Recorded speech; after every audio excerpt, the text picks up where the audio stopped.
Chapter 5.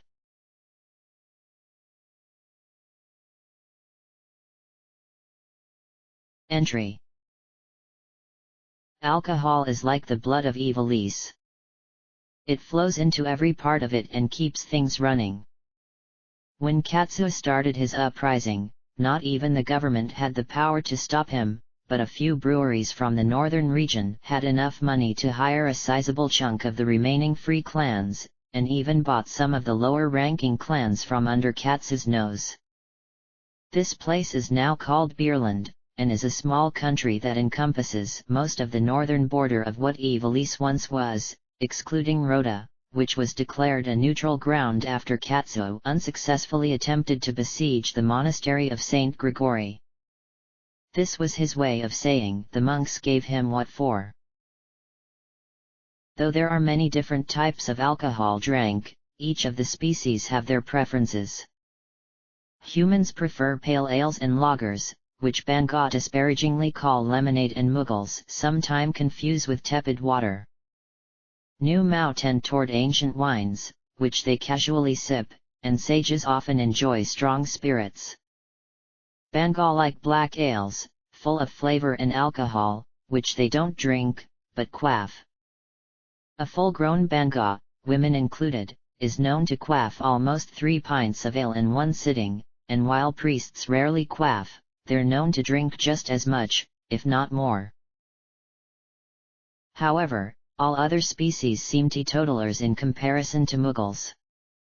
There's a tale that the Mughals' famous wine, Firebird, was created when a couple of airship engineers knocked a can of fuel over into a pewter mug already filled with strong wine.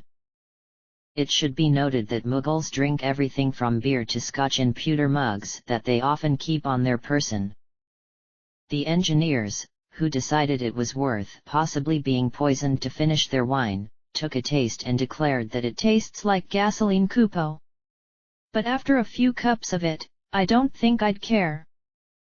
This is an urban myth, but some engineers have been known to mix Mughal spirits with fuel to stretch it out if they need to. Mughals almost never do this, however, as for them it is a tough choice between going down but drinking or staying alive but without a drop of booze. End of entry.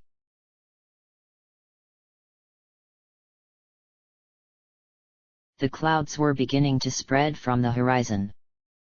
They were of the thick blanket-like variety that indicated snow. Bella finally decided to stop beside a suitable camping area, and the group started to bed down. Young Matt started to set up camp out of habit. Roland was a brilliant sage, and brilliant sages never set up camp. That was what apprentices are for. Roland was busying himself setting up a fire, in hopes of brewing a cup of tea. Joseph was helping Matt and carefully keeping his gaze away from Beth, whose very curvaceous figure was only superficially covered up by one of Roland's spare kilts and a wine-drenched bodice and breeches. Arthur was just staring at Beth. He was angry. Furious even. He had at least 12 angry rants ready to launch down the young Muggle's throat, but all that came out was why. "I'd miss you," she said. Beth wasn't scared at all. Besides, she had just traveled a good dozen miles in a barrel of liquor. She was not going to let it end here. "Arthur Kupo, just take me. I won't be a burden, and I need this. Kupo, you have no idea how much I need this." Arthur had to laugh. "You need this, he said wryly. "You need to sleep in the freezing winter around Sproum, wrapped in a blanket that smells like sour milk?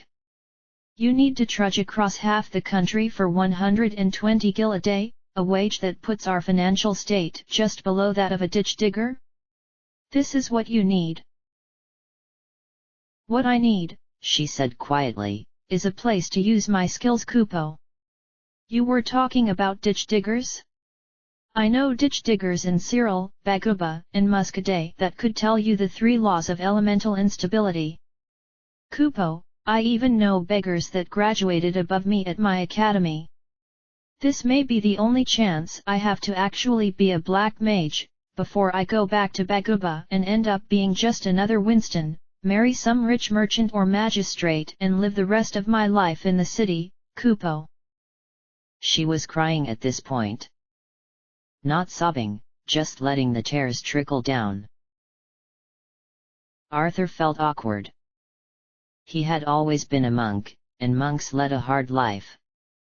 If someone from one of the villages around the monastery was dying or the white mages couldn't do anything, the monks had to go.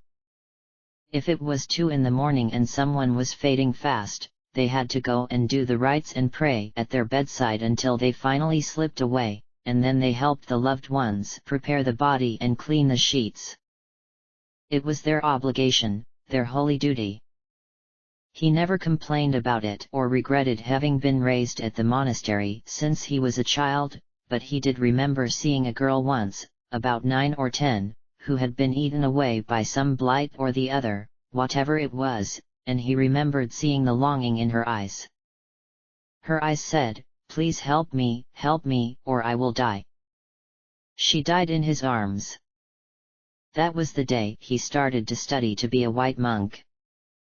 Getting torn apart by wild beasts was nothing compared to what he knew the green monks at the monastery had to endure every day. Those same eyes were staring back at him now. It was almost too much to handle. He sat down and stared back at Beth. "Why," he started, "does this mean so much to you?" "It's all I have," said Beth, shrugging a bit. "I'm a good black mage and I can make curry kupo, and that's just about it. I wasn't meant for this time. When my grandfather Isaac was dean, there were so many students that the university had to build 3 schoolhouses to keep them all. Now they rent them out to keep the creditors away, kupo. I should have been born with Grandpa Ike, kupo." Arthur didn't know what to say. What could he say? He knew he couldn't make the 17-year-old excuse work. Matt looked no older than that, and it was his only validation for not taking her. "Well, it'll only be 2 months. Beth, you seem to know what you're doing. Welcome aboard." Beth's eyes lit up and she grinned. "I won't let you down, kupo." "No cussing though," Arthur said pointedly. "You got it, kupo." Arthur finally allowed himself a smile. "Very good, then. Now, let's get a cup of tea." They both walked over to the fireplace, where everyone had sat down and was drinking hot tea heavily laced with brandy. It was sweet and milky, and the brandy helped drive out the cold. Beth helped herself to a cup of Firebird. Then another. Then another after that. Near the end, she was laughing like crazy and singing a rather interesting song, entitled "A Mage's Rod Has a Knob on the End." I think I'll let you readers extrapolate what you think it was about on your own. Let's just say that Roland knew the words to it as well. Arthur settled down on a particularly comfortable rock and put his feet into the embers of the fire. Bangal liked heat, and he almost purred as he felt the hot coals burning between his toes. It also released a strong odor from his feet which smelled mainly of cinnamon. It wasn't bad at all, so the others said nothing of it. Besides, Arthur had put up with a lot these past few days. They decided to let him alone. Within minutes, the monk was blissfully asleep. Beth was also asleep, curled up close to the expedition's young red-headed engineer, who was blushing profusely and his ears were an interesting shade of pink. "Perhaps we should put those 2 in the tent. They look a bit bushed," said Roland. Matt automatically got up and picked up Arthur, who weighed more than him by about 30 pounds, but he lifted him as if he was a child. Joseph carefully picked up Beth and, still blushing, took her to another tent. Thanks, boys. You should probably get some sleep yourselves. I have a feeling that tomorrow is going to start early. Now I need to go commune with nature. With this, Roland strode off into the woods around the trail. The two boys climbed into a tent. After about 10 minutes of shifting around in various positions, they managed to lay down comfortably without touching each other. Well, Kupo, good night, Matt. Same to you, Joseph. About 10 minutes passed. You're still awake, aren't you, Kupo? Yep. So, do you want to just talk? Sure, Kupo. I've been wanting to ask you how you met your master. I heard that sages only lived in uninhabitable places to keep away from the government, Kupo. This one lived outside of Katoan in a cave that was furnished more extensively than the mayor's estate. You should have seen the place. If it wasn't gilded, it was encrusted with rubies, or trimmed in silver, or at least inlaid with rare wood. Kupo, you're serious. All of it, Matt laughed. It didn't even look good. It was so gaudy it almost made your eyes bleed. He doesn't sound much like a sage to me, Kupo, Joseph laughed. He is though, Matt said, smiling slightly. He has this huge bookshelf at his cave. Gold and encrusted jewels, of course. Half of the books were written by him. Stuff about the ley lines of Ivalice, where magic was particularly strong. He had bestiaries and huge tomes filled with recipes for magic items. It was ridiculous. Kind of like him. He must have been working and researching non-stop for at least 20 years. It's an honor to be his apprentice. The two young men sat in silence for a while before Joseph said, So what do sages do when they commune with nature anyway, Kupo? Master usually just uses the bathroom. Kupo. Yep. I think we should get to bed now, Kupo. I agree. Good night, Joseph. Good night, Matt. At that exact moment, a rather interesting conversation was happening as our heroes were sleeping and communing with nature. So, what do you think? Came a shady voice from behind a bush. I think we've hit the jackpot, came another voice. Can you imagine, travelers on our back road? We could make a fortune turning them in. Yeah, did you see their cart? A lot of that's high-quality stuff. And look at all that booze. Not so loud, came the other voice urgently. Come on. We'll get them early in the morning. What? Said the other voice disbelievingly. Why not right now? They're just sleeping. And that sage is gone, so we won't have to worry about him. Shut up, hissed the other voice again. We can't. Did you see the big lizard? He's a monk. Holy men get immunity when traveling. They're allowed to go on any roads without having to pay tolls, and we aren't allowed to jump them. So what are we going to do in the morning? We'll just have a little inspection of their cart. Confiscate a few things, see? Nothing we can do, it's the law and all that. Terribly sorry. But what about the people? We can't confiscate them, can we? No, bonehead, the other voice whispered irritably. But if they attempt to take the stuff we're confiscating, we can book them for obstruction of justice. And then we can jump them, right? The other voice gave an exasperated sigh. Yes, Then we can jump them. Now come on.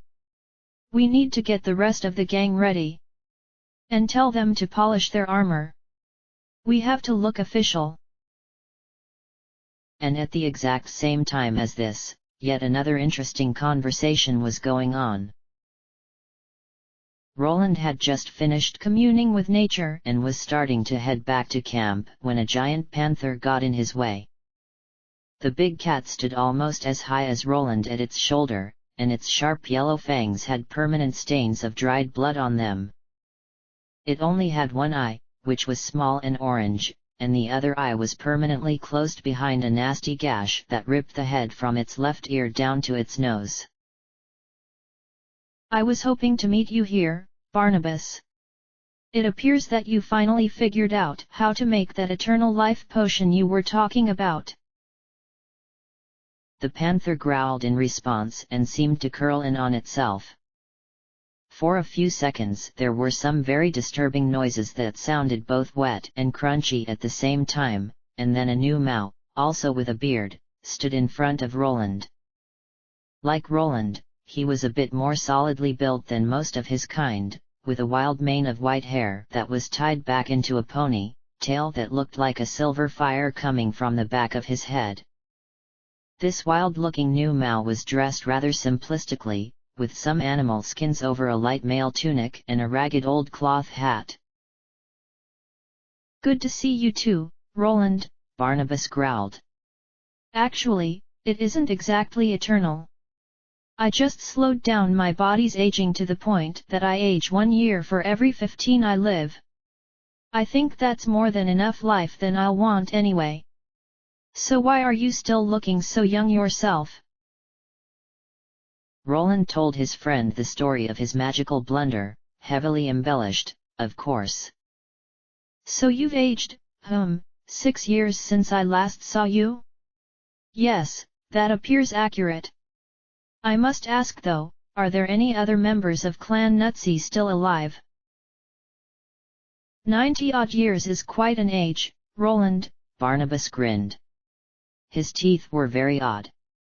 It seemed that being a morpher for so long had made a bit of the monster rub off on him. He had fangs, and all his teeth were razor sharp. You planning on hosting a reunion? What I'm planning is starting a revolution, Barnabas, Roland said seriously. I'm sure you've noticed that Ivalice has changed for the worse since I've been sleeping, and I aim to do something about it. I'm working for a bunch of kids right now. They're all very good. In another time, they'd have made an excellent clan. My apprentice is even learning blue magic. He's the first I've seen in decades. Barnabas, I need help. Can you tell me anyone from our days that's still alive? Barnabas sighed and thought. I think there's still that one boy, the paladin, Tony. All that white magic and good karma probably helped.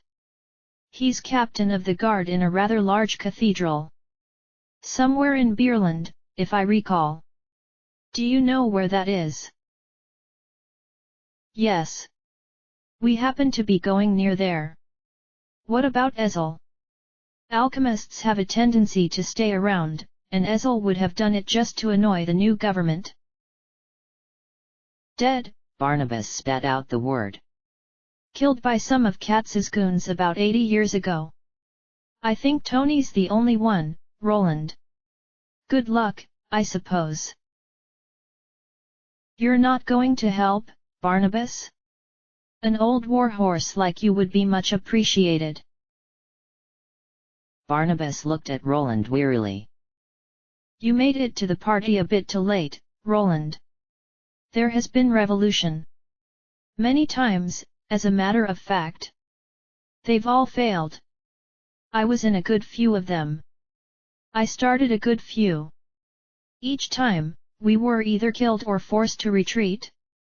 Katsu loves revolutionaries. He makes examples of them. Remember Sybil and MacGregor, that Vieira Red Mage and her Templar bow? They were crucified. Then their bellies were slit. Guts everywhere, Roland. They ended up dying of blood loss a day and a half later, with flies picking at their innards while they were still alive. The lucky ones made it to Beerland before it had to close its boundaries because refugees were flooding in. I'm through with revolutionaries, Roland. If you want to convince me, show me an army. Roland took all the information he had just been given in. It was quite sobering. You're right, Barnabas. I need an army. But that will be difficult, won't it? Most of the clanners are with Katsuo, yes. Barnabas just rolled his eyes. You're actually going to do it, aren't you? Well, here's some advice. Beerland's strong, but not as strong as Katsuo thinks it is. From what I know, it's been secretly trading with some other country. Weapons, supplies, even soldiers, in return for booze. If you're going to recruit an army, you might want to look overseas.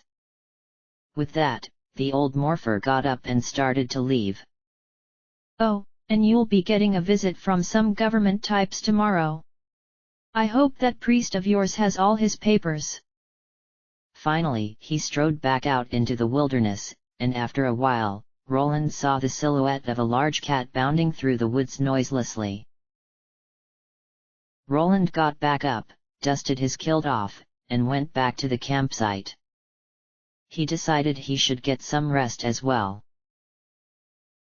The next day came bright and early, and Arthur was the first to rise. He smiled as he lifted the flap of his tent and deeply inhaled the morning air. Last night's rest had seriously helped him out. Now that the expedition was underway and the problem of Beth resolved, he felt as if a giant weight was lifted off his shoulders. He started to tidy up the campsite when the others started to get up. Matt and Joseph got up and helped Arthur out. Kupo, came a groan from inside Beth's tent. Arthur smiled knowingly and went over to the tent. He flung open the tent and called into it, "The world is waiting for you, Beth. Rise and shine." He was greeted by a fireball a bit too hot even for a banga. The tip of his nose was singed rather badly. "Close the flap or I'll kill you, Kupo," came a rasp from within the tent's recesses. "Oh come on, Beth. We need to take down the tents anyway. Come on out." With this, Arthur hoisted Beth out of the tent and called out to Matt, "Okay, now." Matt, who had done this countless times when his master was hungover, sloshed a bucket of ice-cold water onto Beth, who let out a small yell because of the water's temperature. "That's freaking cold, you Kupo jerk."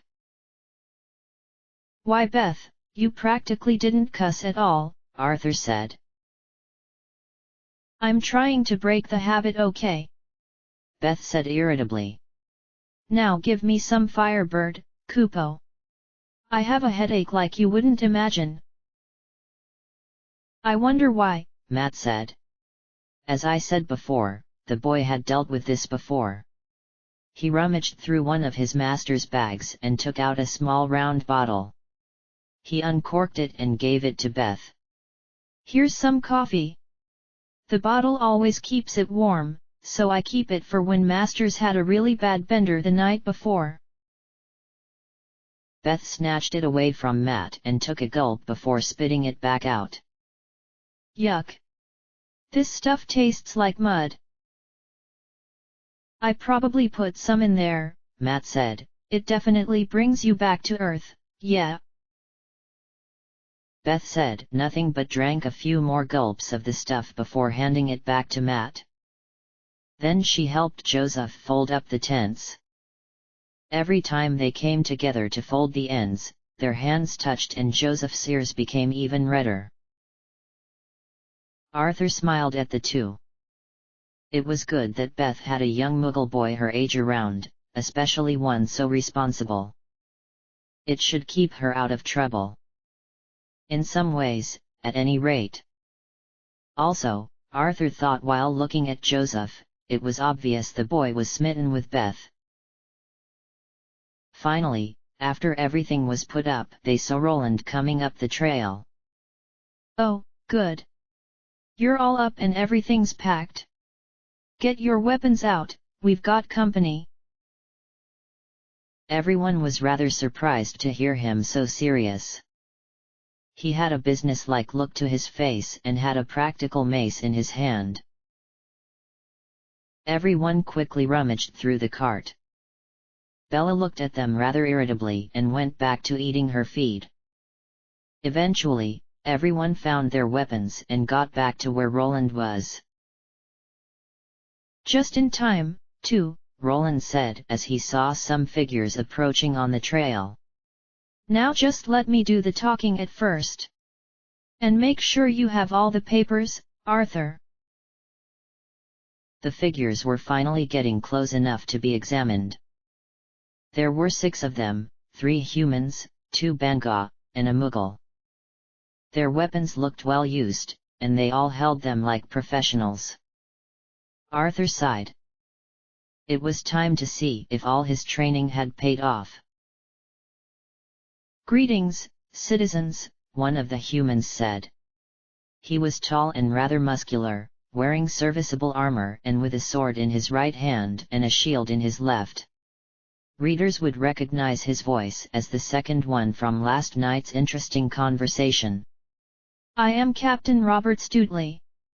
We are here to inform you that you have broken the outdoor loitering law and are going to have to inspect the contents of your cart." "Fair enough," Roland said pleasantly, his mace hand's grip tightening the tiniest bit. Robert nodded to the 2 Banga who headed to the cart. They were both carrying swords of their own and had on the same well-made armor.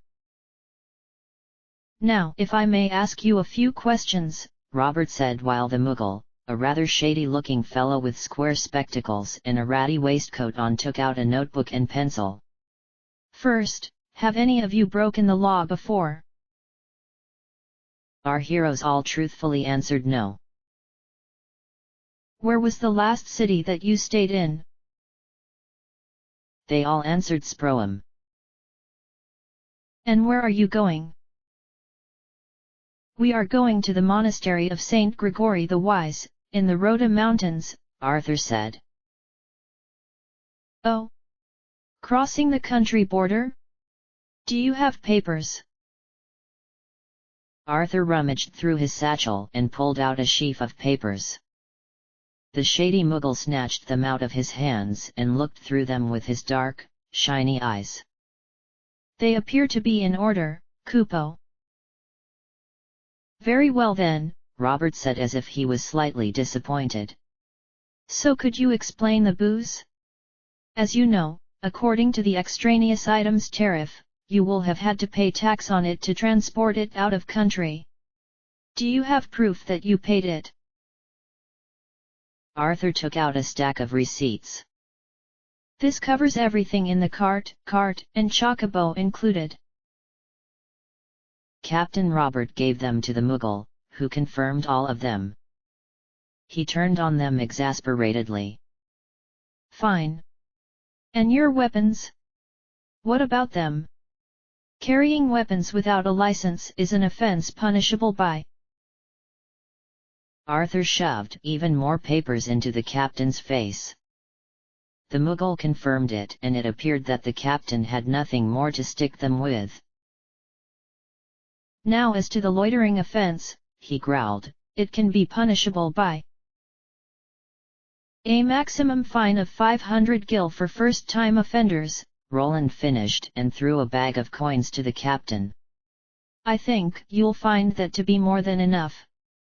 Thank you for telling us this. We'll make sure to stay at an inn next time." With this, the group politely pushed between the 2 large Banga and set off on their cart. Captain Robert was fuming. "We couldn't get one stupid thing to stick. Who keeps the receipts for the sodding tents they buy second-hand? Not one bloody thing." He angrily thought of all the money that had just slipped away from him, and screamed some more. Captain," came the voice of the Mughal. "I think I found something they did wrong, Kupo." Robert listened to the little Mughal, and started to grin. "Saddle up, boys!" he called. "We've got that fortune yet."